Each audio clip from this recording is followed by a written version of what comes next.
Howdy folks, hope you're doing good. Good morning to you. Today we're going to talk about a little self-sustainability, taking care of yourself. I've been working that old 1949 Oliver 88 Standard today to pull some dirt out of the dried up stock pond. It doesn't seem to hold much water. I've cleared a lot of soil out in the past and pulled it out the other end to fill in a place for some parking. And so the water would not flow out the same place it entered, just to end up washing into the yard and underneath the house. Some engineers aren't such the greatest on intelligence apparently. But also, purpose of cleaning this out, other than holding more rainwater for livestock, is this mound of dirt right here.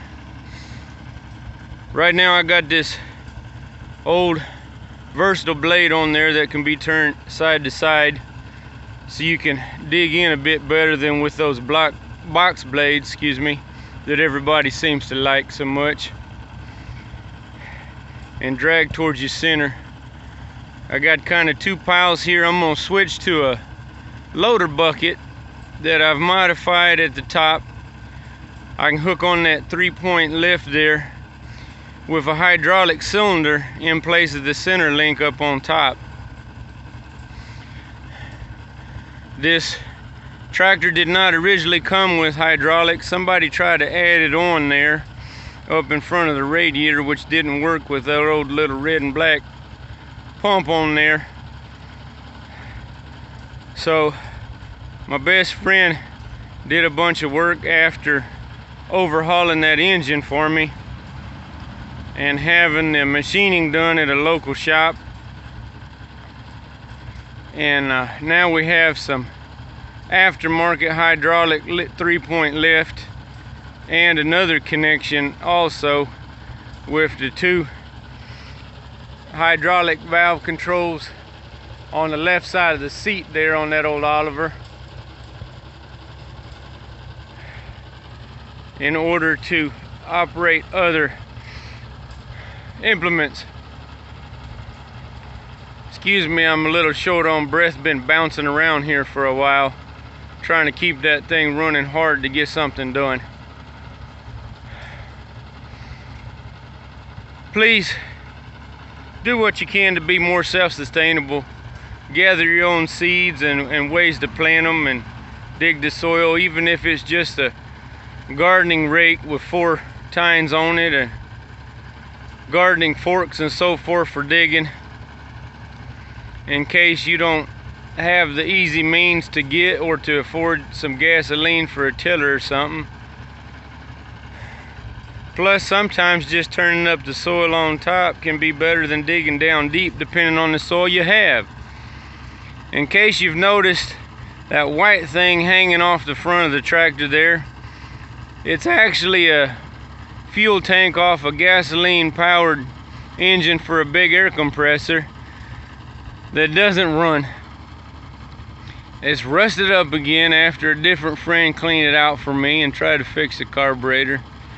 I had to order online a brand new carburetor for it, but it's not going to do any good to run a bunch of rust in that thing, so I took it off, threw a bunch of nuts and washers in there, and hung it on with a bungee cord. That way, while I'm working, it's knocking the rust loose, hopefully, so I can get 2 things done at once instead of standing around shaking a fuel can, wasting my energy.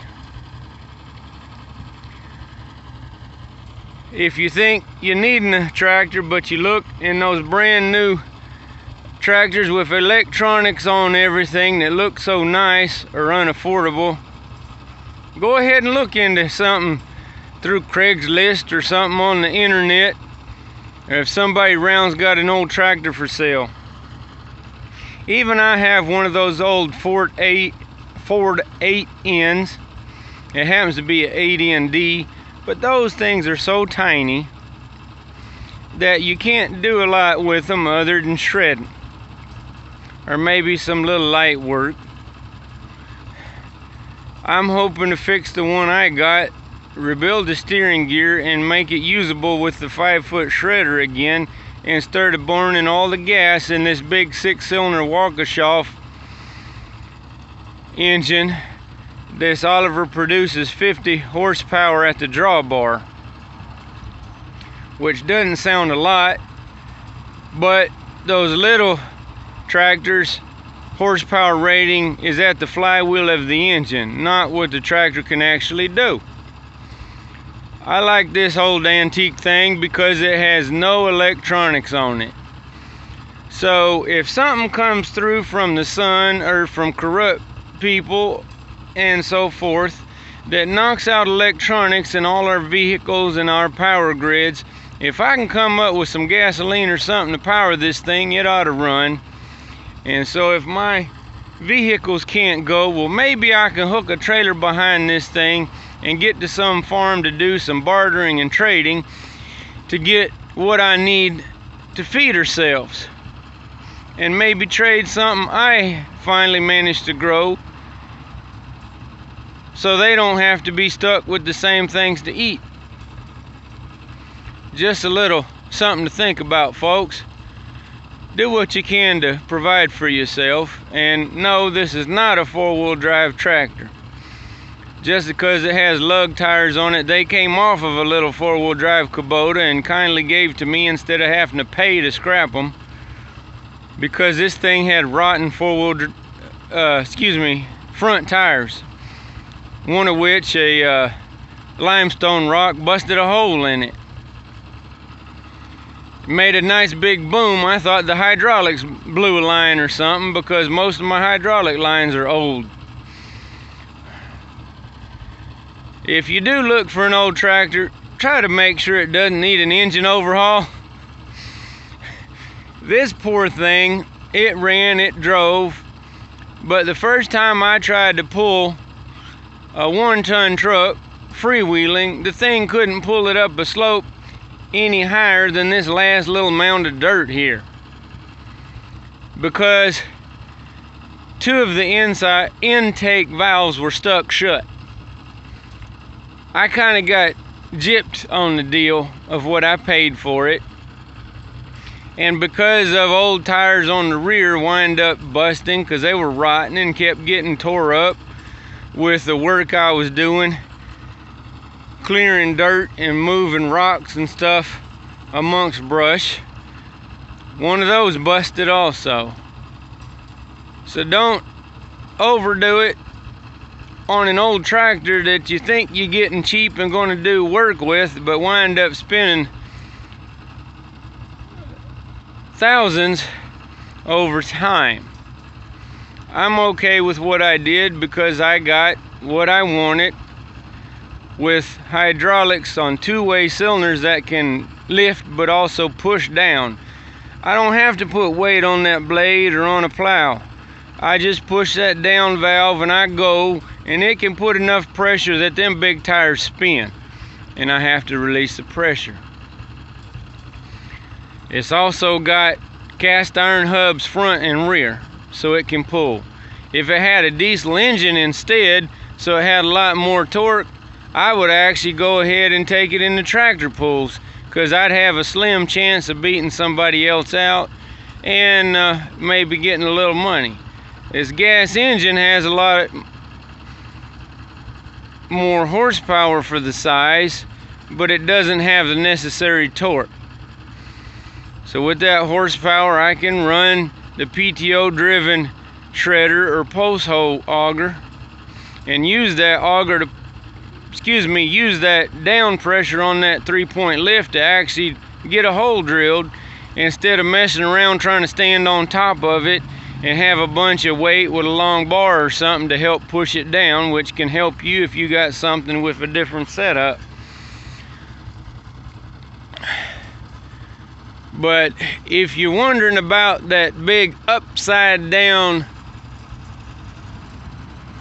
cylinder on the side, somebody had jury rigged a steel gas tank and then put the seat back on top of it.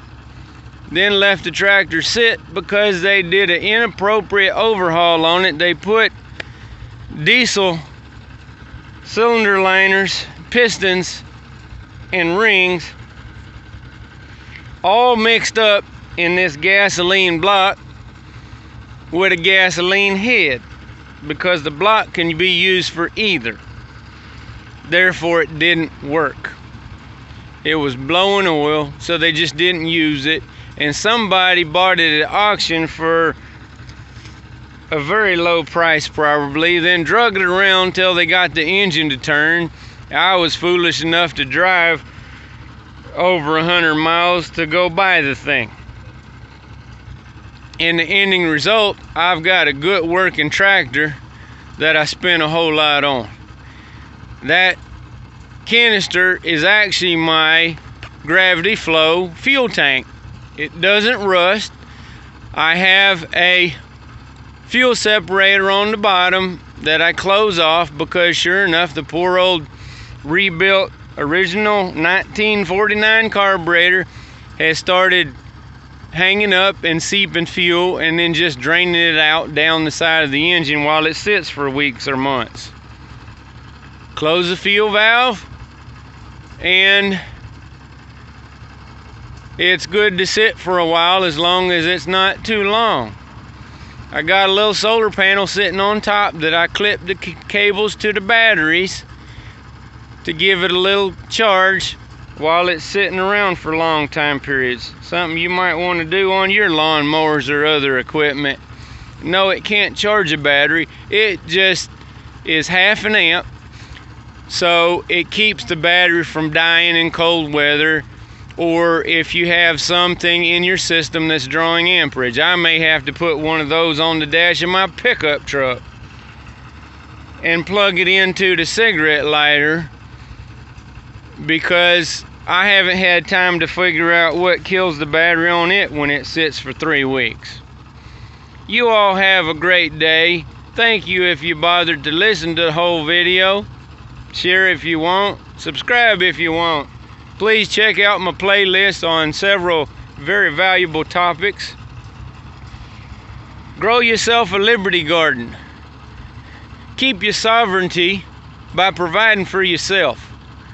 Even if it's just some microgreens, aquaponics, or hydroponics, whichever one uses fish, like in your little fish tank or something, to grow you some food. You can do to take care of yourselves. Also, you can use a solar panel to charge some batteries to help keep your appliances going, like I show in a different one of your videos. Although what I originally set up isn't sufficient for more than 2 appliances, so a bigger inverter kills 2 large batteries, because the 100 amps coming from the inverter from the solar panel can't quite do it. That's why you need some other form of backup power. Consider looking into dual fuel generators running off of gas or propane, especially if you already have propane for your house. Propane doesn't rot and sour like diesel and gasoline do, so that if you don't need it, it doesn't sit and spoil and waste. Take care, folks. Howdy to you all. May you all be blessed. Thanks for your time.